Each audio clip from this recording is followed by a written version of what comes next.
exhibit called Hong Kong Incarnated. It traces the history of the island from Lo Ting, the legendary fish monster who brought life here, to the architectural monstrosities visited on Hong Kong more recently.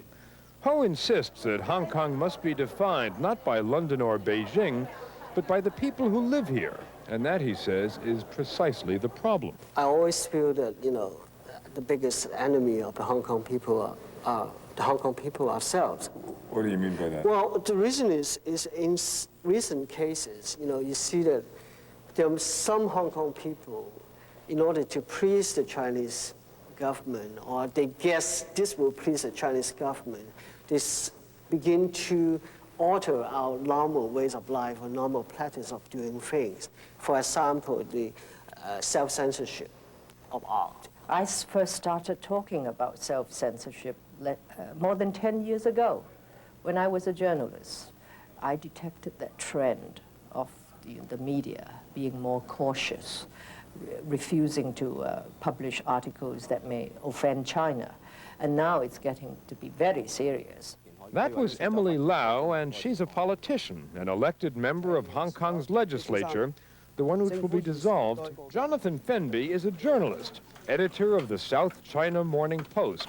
And he's not worried about self-censorship, he's worried about the old-fashioned kind, the Beijing kind. The Chinese foreign minister last year, in a newspaper interview, said that Hong Kong media, after the handover, should not spread lies, rumours or insults about Chinese leaders. Now, I hope we don't run too many lies in the paper. What is a rumour? Is a rumour something you hear in the bus queue or in the bank one morning, or does rumour mean anything that is not official information? If it does, we're in trouble. Members of Hong Kong's judiciary feel troubled too.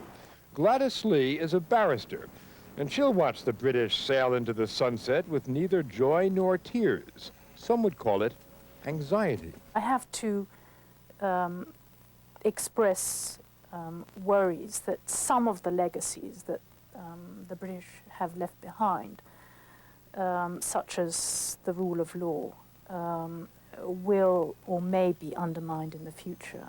And so I think it's the kind of sadness that is tinged with anxiety about the future. I mean, I think that there are doubts as to whether the rule of law will be maintained after the 1st of July. The rule of law is not the only legacy the British will leave behind. If there's anything resembling a success story in the long and unhappy history of colonialism, it's Hong Kong. Just ask the British. They were alchemists, they'll tell you. They took a barren rock and turned it into gold. They fought a valiant, if hopeless, battle against the Japanese, and when they brought the crown back in 1945, they brought their subjects all the goodies Britons enjoyed back home.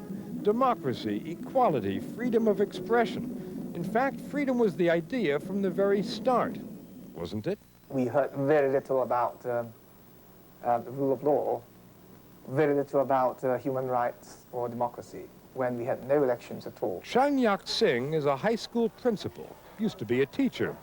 He remembers when the textbooks explained how the British came here a century and a half ago to open China up for free trade. No mention of opium wars.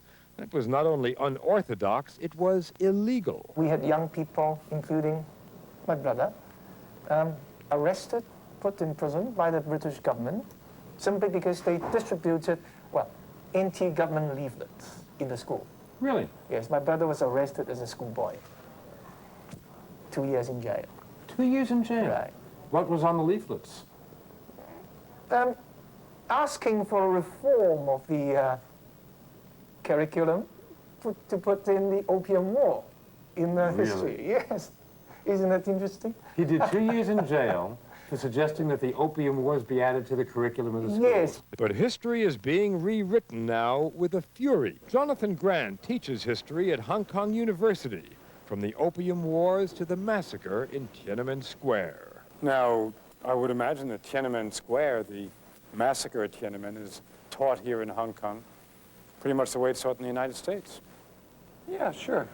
Will that change? I don't think so. But the kind of language one throws around will be were made appropriate.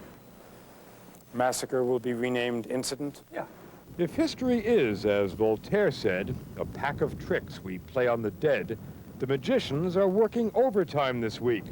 And that's something else that bothers Oscar Ho. Okay, in the past, it was the British who wrote the history. Now the Chinese saying that they're going to write the history. And who are we? But one thing all historians agree on is that in the past, when the communist cadres came to town, the landlords were the first to flee. This time, though, they're staying and raising the rent. May Kroll is a real estate agent, but the world she works in these days is far from real. It's utterly fantastic. Now, May, this is what you call the peak. Yes, This is the place to live in Hong Kong. that's right. Okay.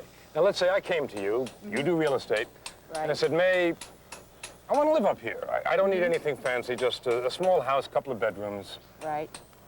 What would I need? You need around 5 million US dollars. 5 million US. 5 million US dollars, right. You're That joking. doesn't give you a house. It will be just an apartment. An apartment. An apartment. But May, I want a house.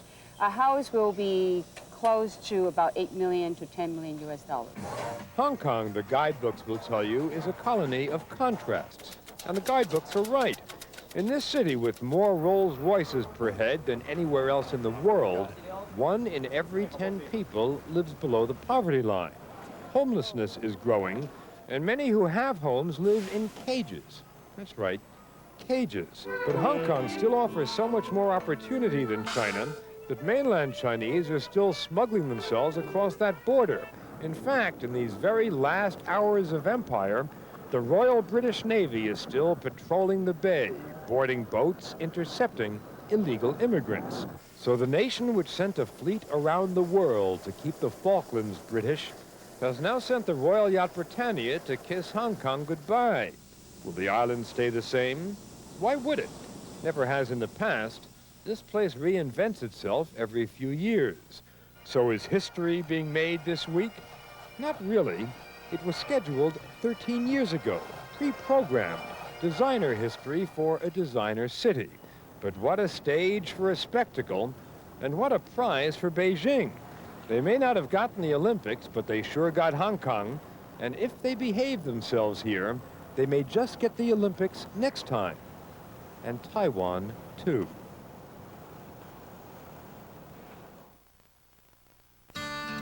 David's training for...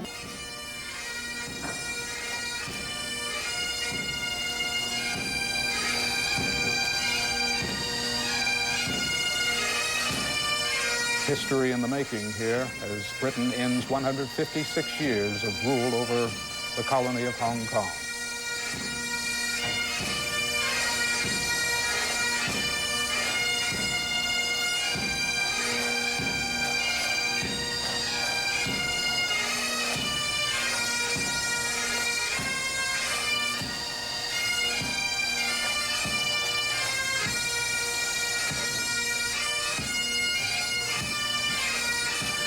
We'll take a short break and then return to Hong Kong Live, where British rule is coming to an end. I'm Gordon Graham, and this is CNN Headline News.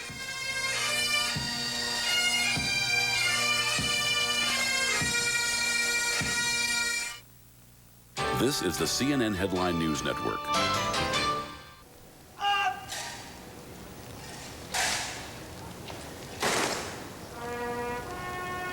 As the governor's flag is lowered by a police flag party, the music being played is Last Post by the Bugler.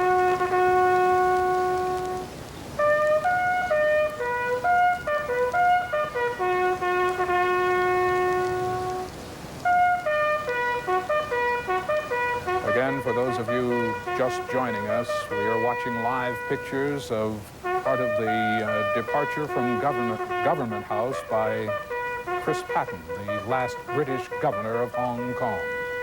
His flag is being lowered to half-staff as the bugler plays Last Post.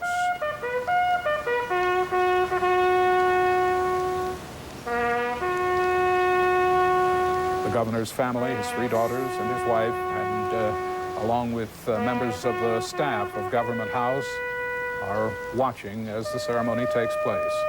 An estimated 250 people who are members of the governor's staff have been assembled for this ceremony, along with his aides de camp.